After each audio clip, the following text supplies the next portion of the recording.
এই রমজানে নিয়ে আসলাম ইফতার রেসিপি গাজরের চমচম মিষ্টি। আসসালামু আলাইকুম এভরিওয়ান, সবাইকে স্বাগতম ইফতার রেসিপি রুমের পক্ষ থেকে। চলে আসলাম প্রতিদিনের মতো আরও একটি ভীষণ মজাদার রেসিপি নিয়ে। আজকে তোমাদের সাথে শেয়ার করব গাজরের চমচম মিষ্টি রেসিপি। তো রোজা থাকার পরে সবারই শরীরটা অনেক বেশি ক্লান্ত হয়ে যায়। এই ক্লান্তিটা দূর করার জন্য আমি নিয়ে এসেছি গাজরের চমচম মিষ্টি। পুষ্টিগুণে ভরপুর এই গাজরের চমচম মিষ্টি বানানো খুব সহজ, খেতেও ভীষণ মজা। সবাই তো ইফতারে অনেক মজা করে খাবে। তো বন্ধুরা, আশা করি আমার আজকের রেসিপিটাও তোমাদের ভালো লাগবে। ভালো লাগলে আমার চ্যানেলটাকে তোমরা যারা এখনও সাবস্ক্রাইব করো নাই, সাবস্ক্রাইব করে রাখবে।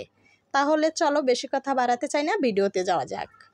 তো এখানে আমি নিয়েছি মিডিয়াম সাইজের 4টি গাজর, একদম কুচি কুচি করে কেটে নিয়েছি। মিষ্টি বানানোর জন্য প্রথমে দিয়ে দিলাম কড়াইতে।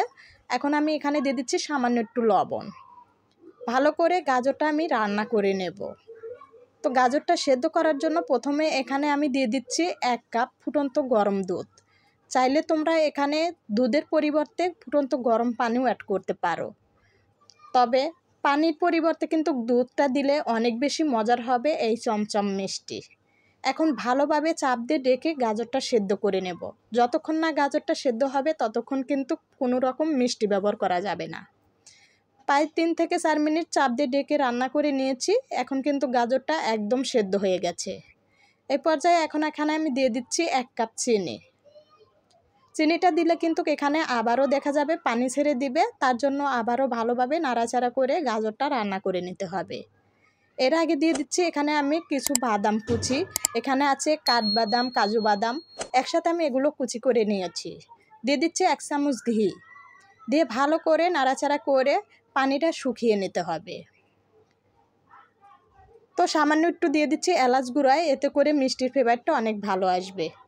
তো এই মিষ্টি বানানোর জন্য গাজরের হালুয়াটা কিন্তু একদম আঠালো করে জাল করে নিতে হবে, এখানে যাতে কোনো প্রকার পানি না থাকে।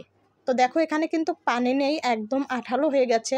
এখন এটা নামিয়ে আমি ঠান্ডা করে নেব। এর ফাঁকে আমি মিষ্টির মাঝখানে দেওয়ার জন্য পুর তৈরি করে নেব। এখানে দিয়ে দিচ্ছি আধা কাপ সুজি, 1 চামচ দিয়ে দিলাম ঘি। সুজিটা ঝরঝরা করে ভেজে নেব। সুজিটা ভেজে কিন্তু লাল করা যাবে না। তো সুজিটা সেদ্ধ করার জন্য দিয়ে দিচ্ছি এখানে 1 কাপ ফুটন্ত গরম দুধ। সামান্য একটু দিয়ে দিচ্ছি এলাচ গুঁড়া। ভালো করে জাল করে সেদ্ধ করে নিয়েছি সুজিটা। এখন এখানে দিয়ে দিচ্ছি 1 কাপ চিনি। চিনি দেওয়াতে সুজিটা কিন্তু একটু লুজ হয়ে আসবে, আবারও একটু জাল করে এরকম আঠালো করে নিতে হবে। এটা নামানোর পর আরও একটু ঘন হয়ে যাবে।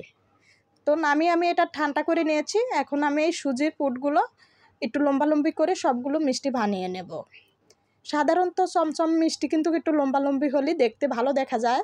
তো আমি সবগুলো বানিয়ে নিয়েছি একটু লম্বালম্বি করে, চাইলে তোমরা গোল করে বানিয়ে নিতে পারো। এখন আমি গাজরের মিষ্টিটা বানিয়ে নেব। গাজরের মিষ্টিটা একইভাবে লম্বালম্বি করে হাতের পুর নিয়ে একটু চ্যাপটা করে নিচ্ছি। এখন আমি সুজির পুরটা দিয়ে গাজরের মিষ্টিটা দিয়ে ভালোভাবে সুজির পুরটা ঢেকে দেব। তো হয়ে গেল খুব সহজে দুর্দান্ত স্বাদের গাজরের চমচম মিষ্টি। এখন মিষ্টিগুলো আমি একইভাবে সবগুলো মিষ্টি বানিয়ে নেব। তো যতবার মিষ্টিগুলো বানাবে ততবার কিন্তু হাতে একটু তেল বা ঘি লাগিয়ে দিবে, এতে করে সুজির পুরটা হাতে লেগে যাবে না।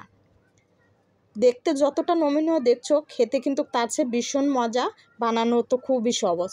তো একটু মাওয়া করে নিচ্ছি। সাধারণত চমচম মিষ্টি মাওয়া করা হয়, আর মাওয়া করলে দেখবে মিষ্টিগুলো আরও বেশি মজার লাগবে, দেখতেও সুন্দর দেখা যাবে, তো খেতেও অনেক মজা লাগবে। সবগুলো মিষ্টি আমি মাওয়া করে নিয়েছি। হয়ে গেল খুব সহজেই দুর্দান্ত স্বাদের গাজরের চমচম মিষ্টি। পুষ্টিগুণে ভরপুর। সারাদিন রোজা রাখার পরে যে শরীরে ক্লান্তিটা থাকে, সেই ক্লান্তিটা দূর করতে সাহায্য করবে এই পুষ্টিগুণে ভরপুর গাজরের চমচম মিষ্টি। ইফতারের সময় দেখবে সবাই খুব মজা করে খাবে, সবার খুব পছন্দ হবে। আর এতটাই মজার যে একবার বানালে বারবার রিকোয়েস্ট আসবে গাজরের চমচম মিষ্টি বানানোর জন্য। তো বন্ধুরা, আজ এই পর্যন্ত। তোমাদের সাথে আবারও দেখা হবে এরকম মজার মজার রেসিপি নিয়ে। আল্লাহ হাফেজ।